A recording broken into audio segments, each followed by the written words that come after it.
Primeira carta de Paulo aos Coríntios, capítulo 14. Portanto, esforcem-se para ter amor. Procurem também ter dons espirituais, especialmente o de anunciar a mensagem de Deus. Quem fala em línguas estranhas fala a Deus e não às pessoas, pois ninguém o entende. Pelo poder do Espírito Santo, ele diz verdades secretas.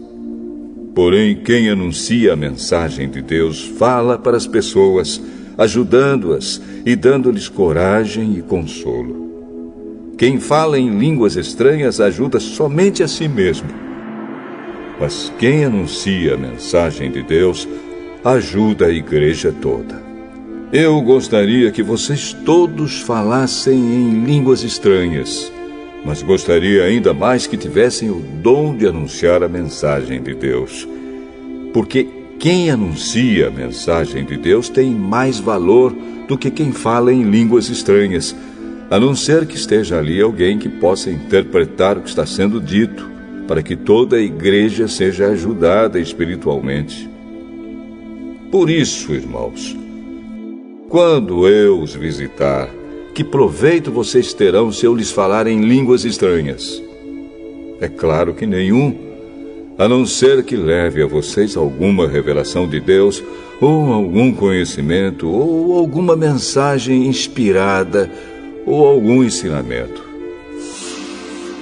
Por exemplo, além da voz humana, existem os instrumentos musicais, como a flauta e a harpa.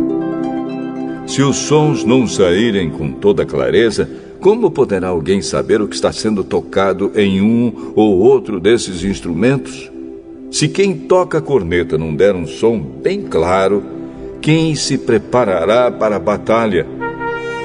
Assim também, como é que os outros vão entender o que vocês estão dizendo se a mensagem por meio de línguas estranhas não for clara? Vocês estariam falando para o vento. No mundo há muitas línguas diferentes, mas cada uma faz sentido. Porém, se eu não entendo a língua na qual alguém está falando comigo, então quem fala essa língua é estrangeiro para mim, e eu sou um estrangeiro para ele. Por isso, já que vocês estão com tanta vontade de ter os dons do Espírito, procurem, acima de tudo, ter os dons que fazem com que a igreja cresça espiritualmente. Portanto, quem fala em línguas estranhas deve orar, pedindo a Deus que lhe dê o dom de interpretar o que elas querem dizer. Porque se eu orar em línguas estranhas, o meu espírito, de fato, estará orando, mas a minha inteligência não tomará parte nisso. O que vou fazer então? Vou orar com o meu espírito, mas também vou orar com a minha inteligência. Vou cantar com o meu espírito, mas também vou cantar com a minha inteligência. Se você dá graças a Deus em línguas estranhas, como é que uma pessoa simples que estiver na reunião poderá dizer amém à oração de agradecimento que você fez? Ela não vai conseguir entender nada do que você está dizendo. Mesmo que a sua oração seja muito boa, essa pessoa não receberá nenhuma ajuda. Eu agradeço a Deus porque falo em línguas estranhas muito mais do que vocês. Porém, nas reuniões da igreja, prefiro dizer 5 palavras que possam ser entendidas para assim ensinar os outros, do que dizer milhares de palavras em línguas estranhas.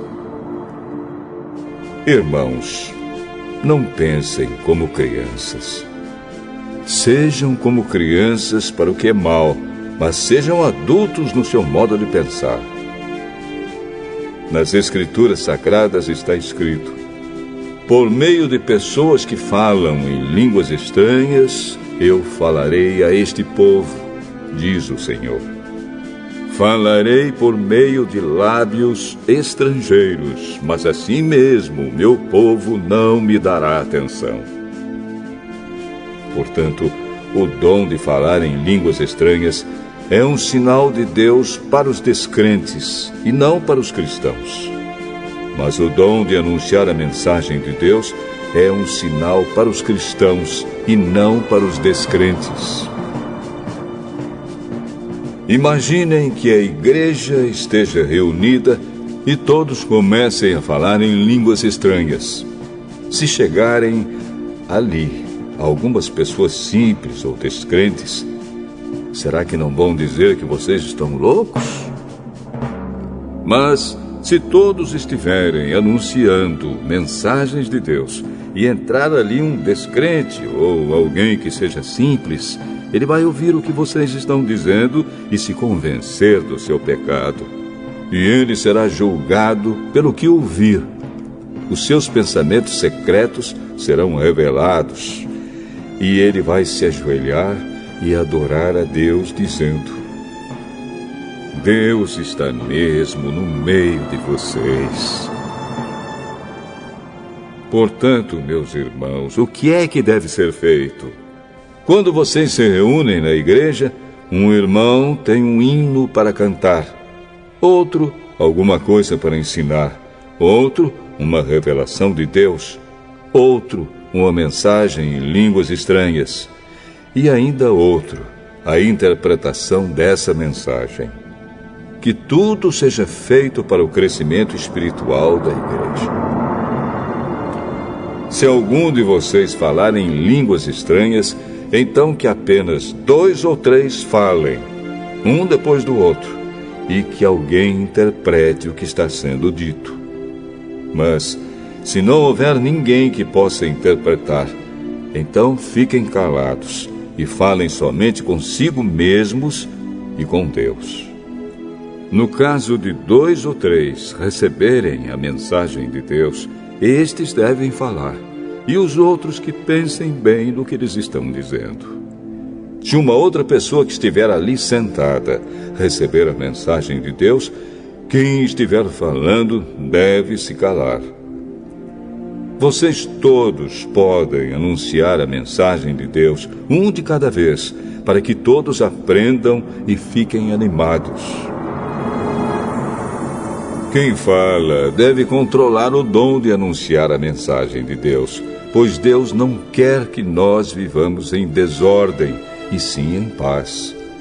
Como em todas as igrejas do povo de Deus, as mulheres devem ficar caladas nas reuniões de adoração. Elas não têm permissão para falar. Como diz a lei, elas não devem ter cargos de direção. Se quiserem saber alguma coisa, que perguntem em casa ao marido. É vergonhoso que uma mulher fale nas reuniões da igreja. Por acaso a mensagem de Deus veio de vocês? Ou será que veio somente para vocês?